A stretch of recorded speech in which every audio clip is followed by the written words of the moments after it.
الذين تتوفاهم الملائكة ظالمي أنفسهم فألقوا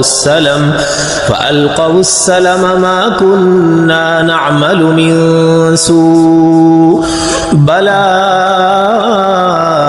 إن الله عليم بما كنتم تعملون فادخلوا ابواب جہنم خالدین فیہا فلبئس مثوى المتکبرین۔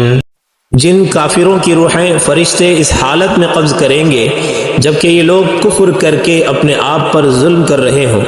اس موقع پر یہ کافر لوگ بڑی فرمانبرداری میں یہ بولیں گے کہ ہم تو کوئی برا کام نہیں کرتے تھے۔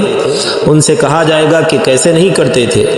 اب باتیں بند کرو، اللہ کو سب معلوم ہے کہ تم کیا کچھ کرتے رہے ہو، لہٰذا اب جہنم کے دروازوں میں ہمیشہ رہنے کے لیے داخل ہو جاؤ، کیونکہ تکبر کرنے والوں کا یہی برا ٹھکانہ ہے۔